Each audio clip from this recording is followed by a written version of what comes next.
Ever stumbled upon a hidden gem at the thrift store that sparked an instant burst of creativity? Well, buckle up, because today's project took an unexpected turn from Friar Tuck to a mind-blowing upcycled geometric masterpiece. Color outside the lines.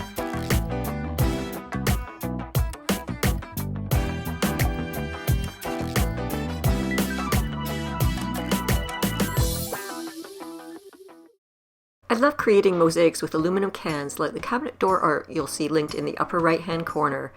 That project was a simple V-shaped geometric pattern, but it's time to go all out geometric. Not only is our wall art going to be geometric, but the graphic on this pretty aluminum can is geometric too. And that rose gold color, it's absolutely gorgeous. So first step is to cut up our design here. And what I've done is I've gone ahead and I've numbered all the pieces. This is going to be my original that I'm cutting up with the can. And then this version here, as you can see, is a mirror image.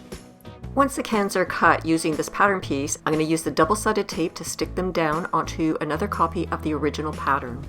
And I'll have white lines showing through where it's indicated in black here. So let's get started. First I'm going to break down my cans, and if you look in the upper right hand corner, I'm going to link to the best way I found to cut cans. We've actually got our own tool. In some instances, I'm going to want to center my pattern pieces onto this logo. So instead of normally cutting where the waist is here, where the barcode is, I'm going to want to find the center in the back. So I'm just going to follow the line back here, and it's looking like the back is right here. So I'm going to take an X-Acto knife and I'm going to score a line right down the side here.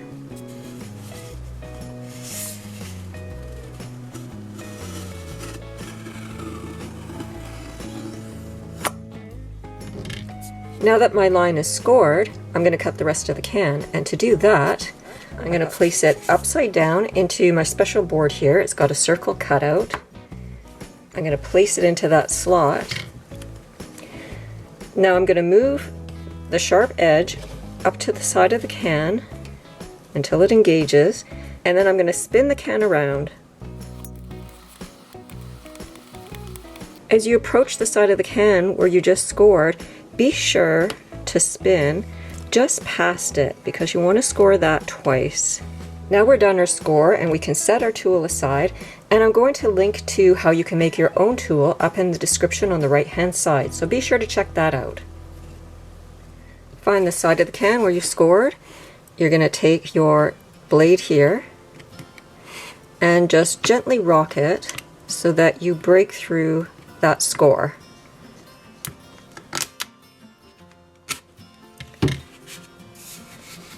There, as you can see, I've got a clean cut here. Now I'm going to put pressure on that cut, and I'm going to run that score all the way along. Now sometimes you run into a problem here where it wants to break away from that line. So you're just going to score back from the end back to your original line. And then what I like to do is I like to turn it around to the other side, and I'm going to approach it from the other end. So just make sure you have a clean cut on that edge, and then you're going to do the same thing but run it in the opposite direction.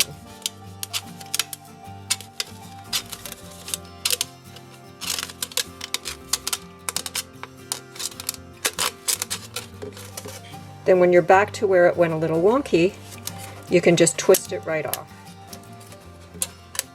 I'm going to set the bottom aside to recycle. Find your side again where your score is, then crease it.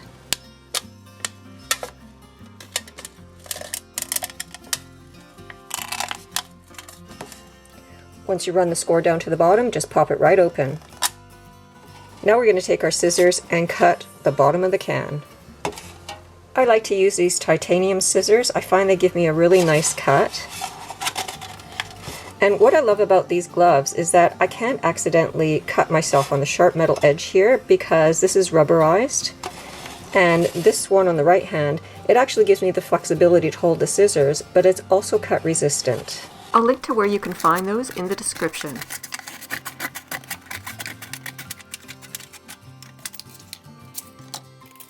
Now that we've got our piece of metal, we can take it to the side of our table and flatten it. And that's where this rubber glove really comes in handy, because it also helps me to flatten it. So let's move over to the edge of the table and I'll show you how. So I've got my can here and I'm going to flip it over face side down.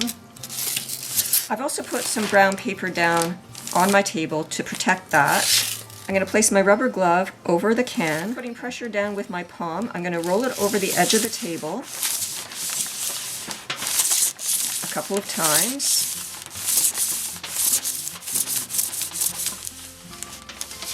Then I'm going to flip it over and I'm going to do the same thing with the other side.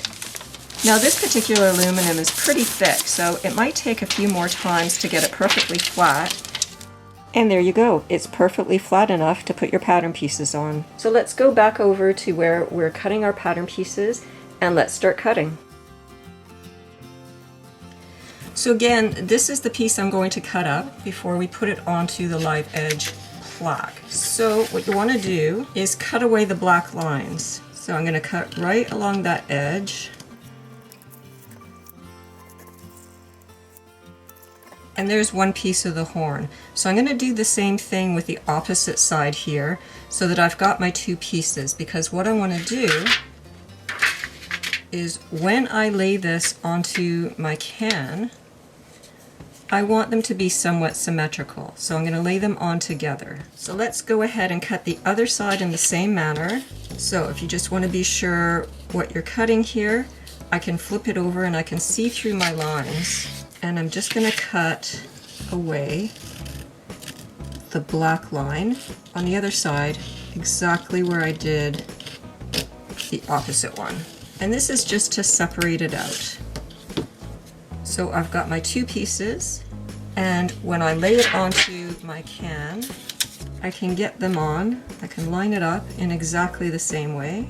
Then what I'm going to do is I'm going to take this double-sided tape, and this is from the dollar store, and the good thing about this is that it's repositionable. So it's not, hopefully, it's not going to leave any residue on my tin can, because once I lift the pattern off and these pieces are cut and we stick them down, you don't want to see the residue.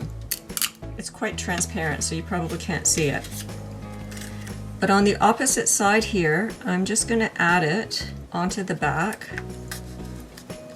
so that I can stick it down and cut my pieces. Now you want to be sure that all the pieces are covered with at least a little bit of this tape. So I can see I missed a little bit there. So again, I'm going to grab my end and peel this part back, this covering to keep the tape clean. And then I'm just going to cut a piece. And I will put it right over that little piece I missed. So now when I put it onto the can and I position them both, it'll stick down and I'll be able to cut away. So I'm thinking I'm primarily going to end up using scissors, but I'm also going to try this little X-Acto paper cutter. And the reason I'd want to try that is because it'll give me nice straight lines. And again, I'm going to cut away all the black, just leaving the white pattern pieces. I've now got the pattern cut up into 5 major sections. So that's 1, 2, 3, 4, and 5. And that should give me enough area to position them onto the cans, as you see here. I'm going to continue sticking it down with my double-faced tape on the back. Just position it where you want it to make the most of the material that you have. And then we're going to flip it over and we're going to add some double-sided tape on the back. Make sure you have enough to hold it on to your piece. And you're going to flip it over and you can position it where you want it. Now we're going to take our scissors and we're going to cut away all the black lines that we see. And there you go. Just make sure that you've cut away the entirety of the black line, and this gets recycled And we're just going to continue cutting our pieces. Again, be sure to use the double-sided repositionable tape to put the pieces onto the aluminum can. Then cut away all the black lines, just leaving the pattern piece itself. Just for fun, I'm also going to try out the paper cutter so that I can get a nice straight line. Just be sure to line up along the edge that you want to cut. It needs to be pretty precise, because you do want to see gaps showing through the background when it's all assembled. On interior lines like this, it's impossible to get in there with the paper cutter because you have to have an absolutely straight line. So I'm finding that the scissors are working perfectly well. However, if you do want to cut the straight pieces, it's possible to get just the slightest thin piece of metal, thereby taking off all the black. If you ever run into instances where you can't get into a corner, you can use a pair of these curved scissors to get in there. Sometimes with regular scissors like this, it can be hard to get into these tight spaces, and I find that these curved scissors work in a pinch. As you're cutting, again, be sure to cut away all the black that you see. So here, for instance, I'm going to cut away this strip, and I'm going to make sure I'm right on the edge of that, because that's going to be the white that shows through. And there you go, a nice clean cut. And that'll be the pattern piece for right here. So before you peel anything away, make sure you can cleanly see the black. Now, I can't see it right down here at the bottom edge, so let's just see how well I cut. There's still tiny bits of black on there, so I'm going to go ahead and just cut the smallest smidge off. So these little pieces will go flying, and they can be pretty sharp. So be sure that you have a little container to gather them in so that they don't go flying everywhere. And let's just test this again. Okay, so that's a lot better here, but down here I'm not seeing a lot of the black. So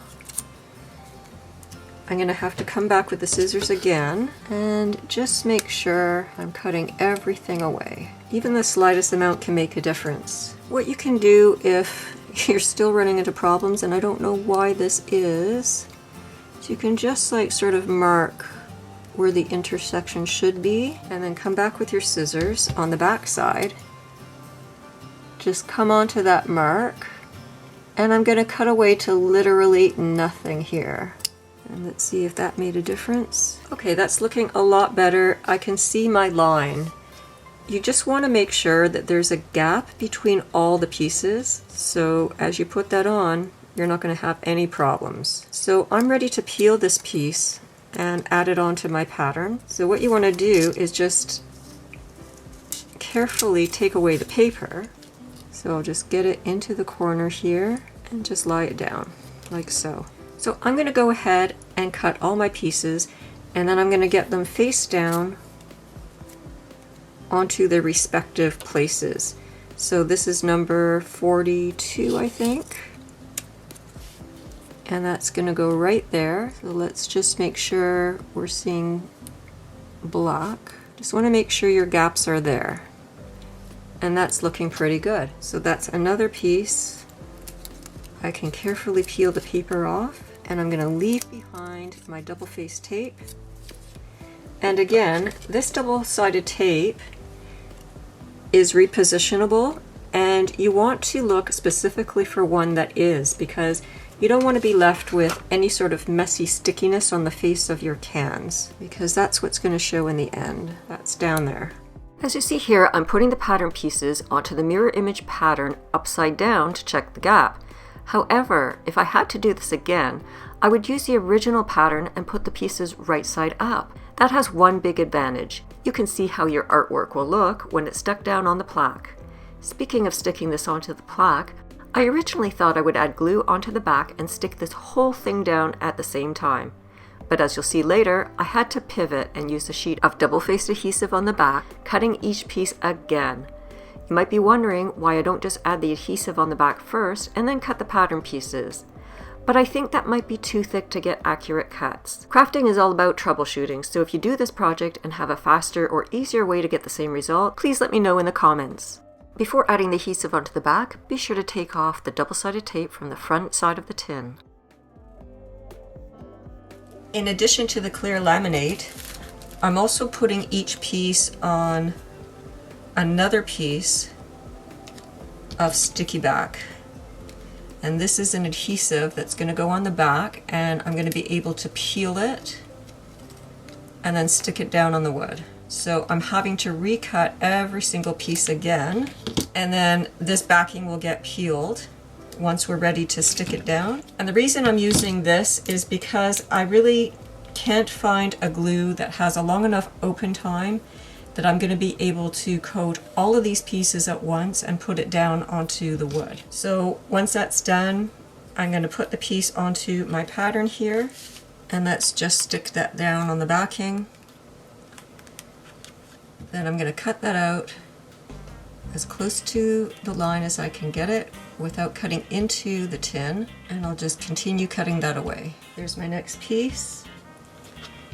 Pieces like this are so tiny, so I don't want to lose them. So I'm going to put that right onto the double face and cut that out too, and it'll go back onto the pattern. We interrupt this YouTube video to bring you breaking news. I had to stop myself right here, guys, because you don't have to put the pattern pieces down on another copy of the pattern.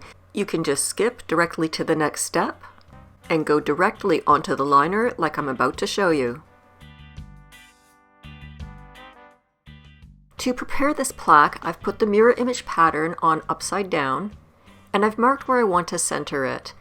And then I've creased the lines here in the paper so that I can position it onto the wood when I'm ready. I've got this piece of laminate adhesive liner, and what I'm going to do is I'm going to flip it over on the shiny side. I'm going to take my pattern piece, I'm going to put it face down, and what I'm going to do is, oops, let's get that off, that's my pattern piece. So I'm going to tape this down, and I'm just going to get some green tape and tape it into position. Then flip the whole thing over. So now that that is stuck down and I've got it taped to my table, I'm going to peel back just a little bit of this liner paper, and now I can go ahead and I can transfer over my pieces, position it, and stick it down. Now again, I'm making sure I can see the lines, the black lines in between all of the pieces. This clear laminate adhesive liner is just sticky enough to hold the pieces in place until we're ready to peel the backing. There, and that seems to be working really well. So I'm going to go ahead and put all the pieces face down on the liner. Again, I just want to remind you that you could have gone directly to this step right after putting the adhesive on the back. And the great thing about this is that it's not so sticky that you can't lift it if you have to. Ideally, you don't want to have to do that, but you can.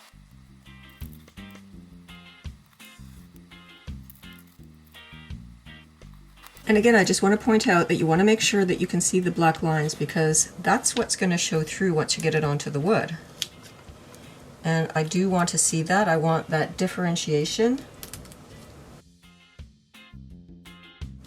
And there, that's sticking really well. And see, you can see the line clearly through. It's nice and even.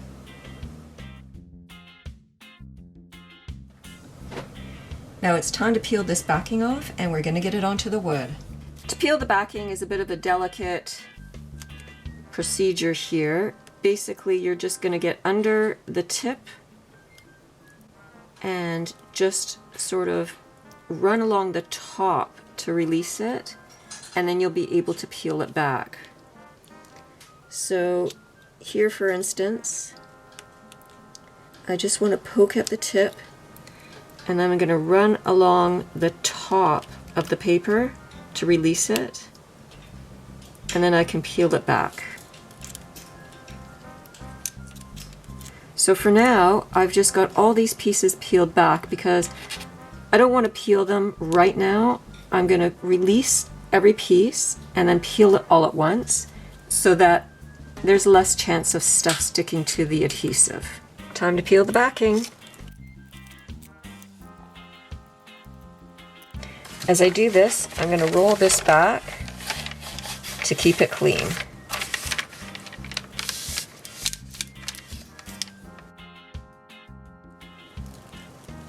There you go.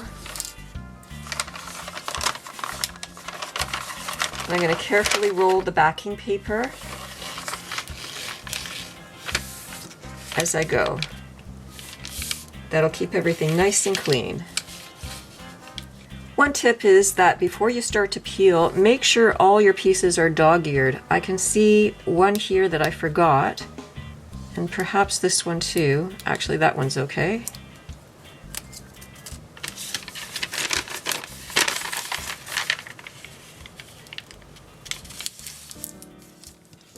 So not a problem. It's just going to slow me down a touch.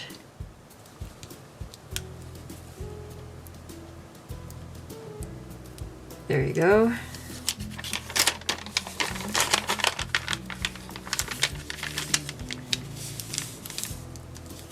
And again, be sure to cover it up as you go. You don't want anything getting onto the adhesive that could prevent it from sticking.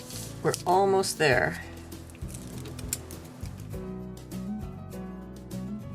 It's go time. We've got our board marked out, and we're just going to position this onto the board and center it.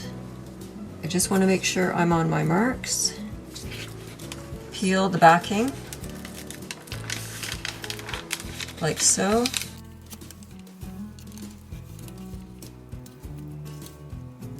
I'm going to put this back,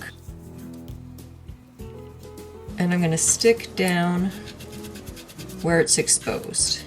Now what I can do is lift it from the other end here, and I'm going to peel the backing toward me.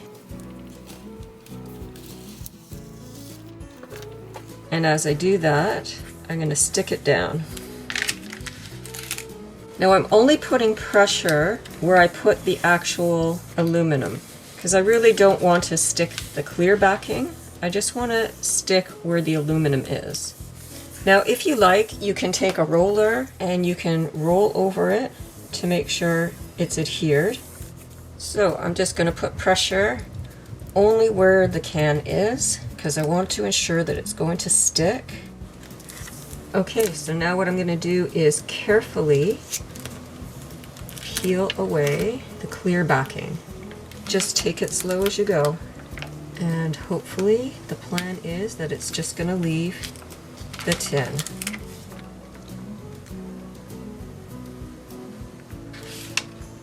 And as you peel back, you're going to reveal your pattern. This is the exciting part. And there you go, all done. If you want to save this, roll the lining, the backing paper back on, and we can set this aside for another time. For an unexpected twist, we're adding a dash of flair with mini upholstery tacks, because why stop at awesome when you can go above and beyond? I've decided that I do want these mini upholstery tacks at the intersections just to highlight it. So I'm taking this sharp tack, and at each intersection I'm just going to center it and tap it in. That'll give me a pilot hole. Then I can take my little upholstery tack and my nail holder here, or in this case a tack holder, and just tap it in. Then I can release that and tap it in the rest of the way. Starting to look beautiful. The great thing about these upholstery tacks is the large head, and it covers off the ends so that you can't accidentally poke yourself on these sharp edges and they won't lift. But I do suggest that you do pre-drill.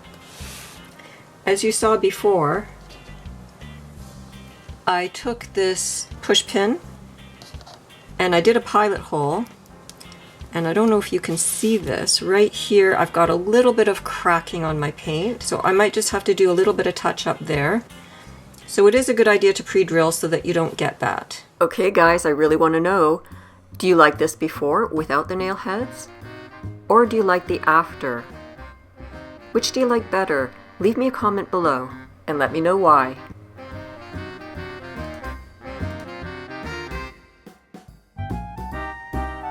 You can find the full tutorial over at birdsofafeather.ca, and don't forget to like, share, and follow right here.